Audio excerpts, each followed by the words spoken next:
আল্লাহ তাআলা আমাদেরকে সৃষ্টি করেছেন ইবাদত করার জন্য।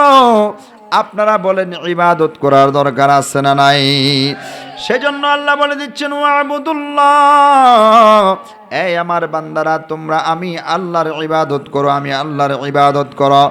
আমি রবের সন্তুষ্টির জন্য তোমরা নামাজ আদায় করো, আমি রবের সন্তুষ্টির জন্য তোমরা রোজা আদায় করো, আমি রবের সন্তুষ্টির জন্য হজ করো, যাকাত দাও, সৎ পথে চলো।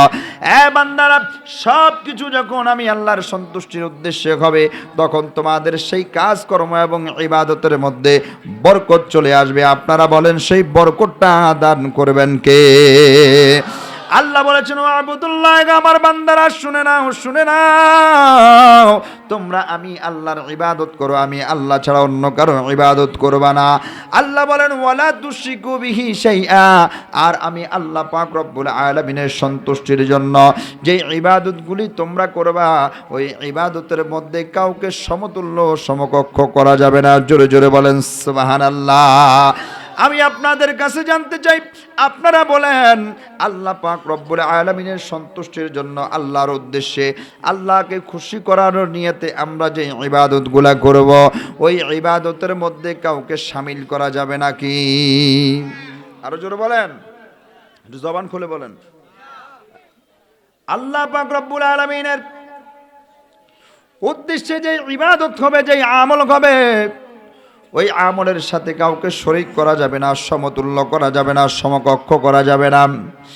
কেন করা যাবে না? কারণ আমার আল্লাহ পাক রব্বুল আলামিন বলেন কুল হুয়াল্লাহু আহাদুনিল্লাহুস সামাদ লাম ইয়ালিদ ওয়া লাম ইউলাদ ওয়া লাম ইয়াকুল লাহু কুফুয়ান আহাদ। জবান ছেড়ে দিয়ে বলি আল্লাহু আকবার। আমার বন্ধুরা, আমার বাবারা, একাদ্রাবাসী, আল্লাহ তাআলা কুরআনুল কারীমে ঘোষণা করে দিচ্ছেন আমি আল্লাহ এক। এই আমার বান্দারা, আমি আল্লাহ অদ্বিতীয়, আমি আল্লাহর সমতুল্য সমকক্ষ কেউ নেই।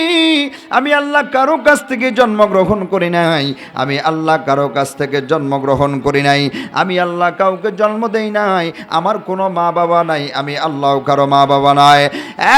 জগতের মুসলমান ইমানদার আল্লাহর গোলাম, শুনে নেন, শুনে নেন, শুনে নেন, আমার আল্লাহ এক। সেজন্য এক আল্লাহর ইবাদত করতে হবে, এক ঈশ্বরের ইবাদত করতে হবে, এক সত্তার ইবাদত করতে হবে। এক আল্লাহ ব্যতীত অন্য কারো ইবাদত করা যাবে না। কথা বলেন ঠিক কিনা? সেজন্য গাছের পূজা করা যাবে না, মাছের পূজা করা যাবে না, চন্দ্রের পূজা করা যাবে না, সর্পের পূজা করা যাবে না, সূর্যের পূজা করা যাবে না, পানির পূজা করা যাবে না, বটবৃক্ষের পূজা করা যাবে না। ও পৃথিবীর মুসলমান, আল্লাহর সাথে সমতুল্য সমকক্ষ হয় এমন কোন কাজ, এমন কোন কর্মের সাথে নিজেদেরকে সম্পৃক্ত করা যাবে না। কথা বলেন ঠিক কিনা? আরো জোরে বলেন ঠিক কিনা? আল্লাহ আমার রব, সেই রবই আমার সব। আল্লাহ আমার রব, এই রবই আমার সব। দমে দমে তনু মনে তারি অনুভব। কথা বলেন ঠিক কিনা? আরো জোরে বলেন ঠিক কিনা? এই আমার কাদরা ভাইরা, এ আমার কাদরার বন্ধুরা, আল্লাহ তাআলা বলছেন ও বান্দারা, তোমরা আমি আল্লাহর ইবাদত করবা, আমি আল্লাহর সাথে কাউকে শরীক করবা না।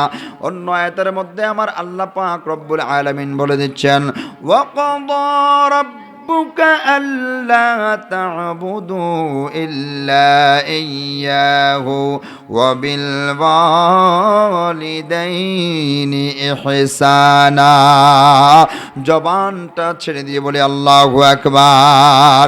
আল্লাহ তাআলা বলেন ওয়া ক্বাদা রাব্বুকা আল্লা তা'বুদু ইল্লা ইয়্যাহু। হে বান্দারা শুনে নাও, শুনে নাও, শুনে নাও, আমি আল্লাহ তাআলা নির্ধারণ করে দিয়েছি, আমি আল্লাহ সাব্যস্ত করে দিয়েছি, আমি আল্লাহ বলে দিয়েছি তোমরা একমাত্র আমি আল্লাহর ইবাদত করবা, আমি আল্লাহ ছাড়া কারো ইবাদত করা যাবে না। আপনারা বলেন আল্লাহ পাক রব্বুল আলামিনের সন্তুষ্টির উদ্দেশ্যে আমাদেরকে ইবাদত করার দরকার আছে না নাই? আর জোরে বলার আছে না নাই?